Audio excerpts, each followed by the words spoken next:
В эфире новости, в студии Анастасия Кобызева. Здравствуйте. Вот главные темы. 3 лесных пожара тушат в Хангаласском районе. Самый крупный очаг недалеко от туристической базы Курулур. С какими трудностями сталкиваются огнеборцы? Почти 13 тысяч человек проголосовали в Мирнинском районе по поправкам в Конституцию России. Есть ли замечания у наблюдателей? Детский сад «Ромашка» Алданского района реализует проект по сенсорной интеграции дошколят. Подробности через несколько минут.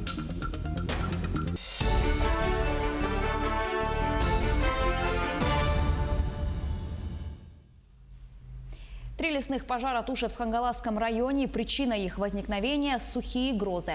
Самый крупный очаг, приблизительно 120 гектаров, действует в Заречье, недалеко от туристической базы Курулур. Его тушат более 90 человек и 6 единиц техники. Сегодня днем пожар был локализован. Еще одно возгорание возникло в местности Малтанцы. Его также локализовали сегодня.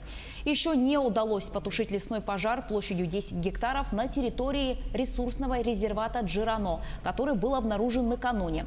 На его тушение были переброшены силы парашютно-десантной пожарной службы Сангарского отделения авиалесоохраны. Накануне огнеборцы столкнулись с хозяином леса медведем. К счастью, обошлось без жертв. На место пожара выехали экологи. Нюансов много в работе в нашей. Но вчера, допустим, на них вышел медведь, и там, да, был серьезный инцидент с ним. Ну, там люди опытные, обстрелянные, знают, что как вести себя. А медведь убежал или его? Нет, стрелять мы не имеем права, потому что и ружей-то у нас нет как таковых. Я говорю, экологи приедут туда, там будут охранять, если потребуется. Спасатели Якутии провели учения по спускам с вертолета на воду. По замыслу тренировки десантники отработали эвакуацию пострадавших с водного судна, терпящего бедствия. В мероприятии был задействован борт Ми-8. За день до практических тренировок десантники прошли теоретический тест на знание требований безопасности при проведении спусков. В начале тренировки руководитель проверил снаряжение спасателей и спусковые устройства. Как правило, первым выходит наиболее опытный десантник, который в дальнейшем выполняет роль страхующего. Наши спасатели отработали упражнения спуск на воду, спуск на судно и эвакуация пострадавшего с воды. Основная сложность – это вода. Течение, возможно, бывает, когда спасаешь людей на воде. Снос, вот это вот все время координирование с экипажем выпускающих, чтобы ровно на судно спасателя спустить. Также забрать пострадавших со судна. 50 человек заболели коронавирусом за минувшие сутки в Якутии. В столице региона 37 новых случаев. Это минимум с 21 мая. Также 6 новых случаев выявлено в Нюрингринском районе, 4 в Мирнинском, 2 в Ленском и 1 в Татинском районе. Побороть COVID-19 смогли еще 74 человека. По словам главы региона Айсена Николаева, профилактические меры позволили стабилизировать распространение коронавирусной инфекции в республике. Причем количество тестов не сократилось. Между тем, оперативный штаб Амгинского района просит воздержаться жителей Якутии от поездок в район в связи со сложно-стабильной эпидемиологической ситуацией. В жаркие дни на посту ГИБДД фиксируют более 400 машин. Оперштаб района вводит штрафы от 1 до 30 тысяч рублей. Также в Амгинском районе гражданам запрещено передвигаться между районами за исключением обращения за экстренной медицинской помощью и случаев иной прямой угрозы жизнью и здоровью. По итогам прошлой недели у нас 16 выявленных по коронавирусу. Поэтому оперативный штаб принял решение. У нас вот на днях очень много народу приезжает отдыхать. Мы сперва просили, чтобы они воздержались от этого, но поток не уменьшается, наоборот увеличивается. Поэтому мы приняли решение тех, кто нарушает эти правила, штрафовать. И у нас пост ГИБДД, который работает круглосуточно, они в этом направлении усилили работу. Ну а теперь к данным по стране. В России за сутки выявлено 6719 случаев коронавируса. 4343 человека выздоровели. За минувший день скончались 93. Это последние данные оперативного штаба. Общее число выявленных случаев в России 641 156. По словам главы Роспотребнадзора Анны Поповой, ситуация с коронавирусом в стране управляема. Заболеваемость COVID-19 на пике была в 2 раза ниже, чем в других странах. Почти 13 тысяч человек проголосовали в Мирнинском районе по поправкам в Конституцию России. В районе работают 35 участков, 16 из них в столице Алмазного края. Организована ежечасная дезинфекция помещений, а каждый участник голосования получает маску, перчатки и одноразовую ручку. Мирнинцы активно высказывают свое мнение вне помещения для голосования. Для этого необходимо уведомить участковую избирательную комиссию и назначить удобное время. Избирательные участки будут работать с 8 утра до 8 вечера до 1 июля включительно. По итогам 4 дней в общероссийском голосовании по одобрению поправок в Конституцию Российской Федерации на территории Мирнинского района на 35 избирательных участках проголосовало уже более 12 тысяч человек, что составляет почти 25% от общего количества избирателей. За эти 4 дня никаких замечаний по ходу голосования у наблюдателей, у присутствующих не было. Повторяю еще раз, что на всех участковых избирательных комиссиях созданы все условия для безопасного голосования. И приглашаю еще раз всех жителей Мирнинского района, тот, кто еще не успел прийти на избирательные участки, сделать это. К другим темам. Завтра в 11 часов в траурном зале медцентра состоится гражданская панихида легендарного диктора якутского радио Афанасия Николаевича Готовцева. Отличник телевидения и радио, заслуженный работник культуры России и Якутии ушел из жизни 28 июня на 93-м году. Многие годы Афанасий Готовцев работал в национальной вещательной компании «Саха». Именно трудовая деятельность в качестве диктора Гостелерадио «Я СССР» дала ему всенародное признание и удостоила почетных званий. В народе его называли первым диктором после Юрия Левитана.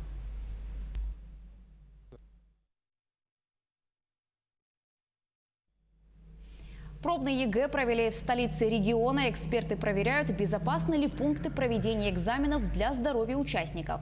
Помимо привычных камер видеонаблюдения, рамок металлоискателя и общественных наблюдателей, теперь обязательно соблюдение санитарных правил. Каких и насколько они возможны в якутских реалиях, выясняла Юлия Великодная.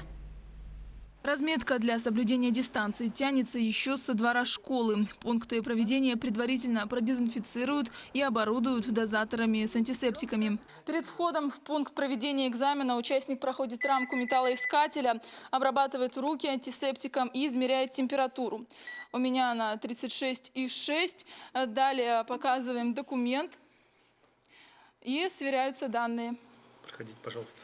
В случае повышенной температуры у участника ЕГЭ, это выше 37 градусов, осмотрит врач. И, исходя из его решения, выпускник пойдет домой или все же сдавать экзамен. Если у участника температура больше 37, его отводят в специальный кабинет для того, чтобы он там посидел и подождал медработника. Медработник подходит и осматривает этого участника и сообщается, если он выпускник текущего года, его вызывает родитель.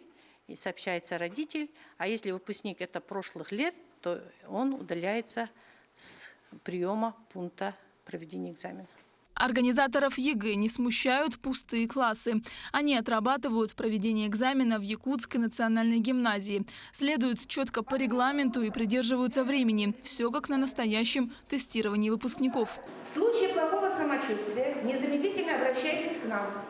В пункте проведения экзамена присутствует медицинский работник. Напоминаем, что по состоянию здоровья вы можете досрочно завершить выполнение экзаменационной работы и прийти на пересдачу. В кабинетах столы чередуются табличками «Запрещено». Садиться за такую парту не разрешается. Шахматный порядок расстоянием в 1,5 метра необходим для безопасности. Максимальное количество сдающих экзамены в классе 8 человек. Посадка зигзагообразная. Зайти в пункт сдачи экзамена необходимо в маске, но во время экзамена маску по желанию можно снять. Основной акцент в ходе пробных экзаменов сделан на отработку эпидемиологических мер.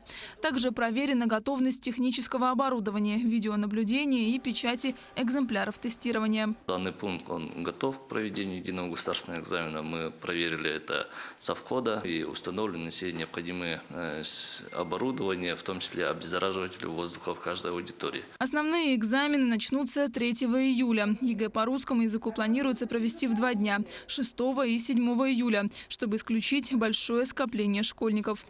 Юлия Великодная, Григорий Николаев, Якутск. Алданская ромашка является дежурным детским садом. В период полной самоизоляции учреждение принимает малышей со всего района. «Ромашка» реализует проект по сенсорной интеграции дошколят. В рамках этого проекта во дворе появилась необыкновенная игровая площадка. С чудесами сенсорики познакомилась Татьяна Вахнина.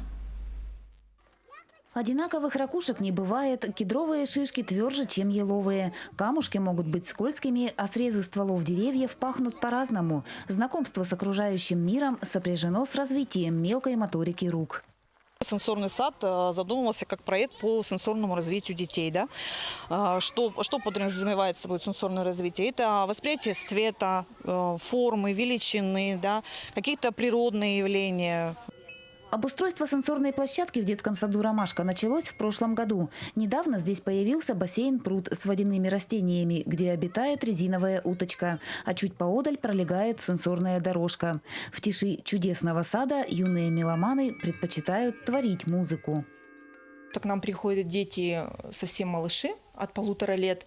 И именно на сенсорных ощущениях строится дальнейшая жизнь каждого человека, как воспринимает окружающую среду. Действительность, на этом и строится вся в дальнейшем жизнь. Игровая чудо-площадка явилась составляющей проекта по сенсорному развитию дошколят раннего возраста, который реализует «Ромашка». Чуть ранее тренажеры и игрушки для психологической разгрузки появились в группах. Часть оборудования для площадки была закуплена. Многое же педагоги совместно с родителями мастерили сами. Дидактический стол, колодцы, колодец, мостик сделано своими руками. То есть привлекали родителей, что-то делали сами. На прогулках детвора с удовольствием проводит время в сенсорном садике. Впрочем, с не меньшей радостью малыши играют в водителей, пешеходов и постовых. Площадка дорожного движения также была оборудована сравнительно недавно. Правила безопасности дошколята знают хорошо. В республиканском конкурсе «Зеленый огонек» алданская «Ромашка» заняла 3-е место.